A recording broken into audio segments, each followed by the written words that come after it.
সম্মানিত সভাপতি, মাননীয় প্রধান অতিথি জনতার এমপি জনাব জাহিদুল ইসলাম ভুলু ভাই, মঞ্চ উপস্থিত আছেন বিএনপি এবং এর অঙ্গ সংগঠনের সহযোগী সংগঠনের নেতৃবৃন্দ, উপস্থিত সনাতনী আমার উপদেষ্টা মণ্ডলী এবং মা বোনেরা, সবাইকে আমি জানাই আন্তরিক শুভেচ্ছা অভিনন্দন, নমস্কার।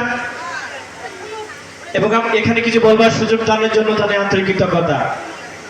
অত্যন্ত দুঃখের আমি আনন্দের সঙ্গে জানাচ্ছি যে আজকের এই দিনটি একটা অত্যন্ত তাৎপর্যপূর্ণ দিন, যে ধুলু ভাইয়ের মধ্যে একজন লোক এখানে তার আগমন ঘটেছে এবং মন্দিরকে এই শ্মশানের জায়গাগুলো আমরা পরিদর্শন করতে আমরা সক্ষম হয়েছি।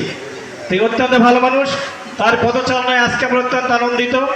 আপনারা জানেন যে উনি শুধু ভোটের সময় আসেন না, আজকের আগমনে আপনারা উপলব্ধি করছেন সাধারণ মানুষের সুখে দুঃখে এবং মানুষের জীবনের প্রতিটি অধ্যায়ে উনি তাদের কাছে থাকতে চান, এটাই তার প্রতিশ্রুতি।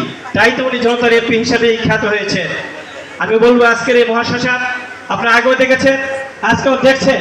আমরা উন্নয়নে বিশ্বাস করি। আমরা যে সবার আগে বাংলাদেশকে টিকে রাখতে হবে, বাংলার ইতিহাস ঐতিহ্য সংস্কৃতিকে ধরে রাখতে হবে।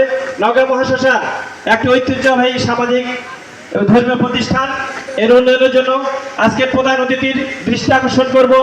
আমাদের এই মহাশ্মশানে অত্যন্ত আধুনিক একটি দাহচুল্লি অত্যন্ত প্রয়োজন। এখানে কোনো আধুনিক দাহচুল্লি নাই, সে পুরাতন মাধ্যমে আমাদের চুল্লিগুলো রয়েছে। এখানে আধুনিক এবং প্রশস্ত বিশ্রামাগার প্রয়োজন। যারা শ্মশান বন্ধুরা আসেন তার এখানে বসবার মতো বিশ্রাম করবার মতো কোনো প্রশস্ত বিশ্রামাগার নাই। এটা তার কাছে দাবি রাখছি এবং তার সুদৃষ্টি আকর্ষণ করছি। এবং সীমানা প্রাচীর বা নিরাপত্তা বেষ্টনী, অত্যন্ত সীমানা প্রাচীর আমরা ভগ্নপ্রায়, এইটা উন্নয়নের জন্য উনি ওনার সদৃষ্টি আকর্ষণ করছি। এবং রাস্তাটি প্রবেশ পথে কোনো উন্নত মানের গেট নাই, এবং রাস্তার প্রশস্তকরণ সহ এই মহাশ্মশানের সার্বিক উন্নয়নে উনি আমাদের জনপ্রতিনিধি, উনি নওগাঁর জনতার এমপি, তার পাশে সনাতনী সমাজ আছে, ভবিষ্যতে থাকবে, এই প্রত্যাশা থেকে শেষ করছি। সবাইকে ধন্যবাদ। আমি আসন গ্রহণ করার জন্য অনুরোধ করছি গোলাম সরকার আমাদের মাঝে উপস্থিত হয়েছেন। আমাদের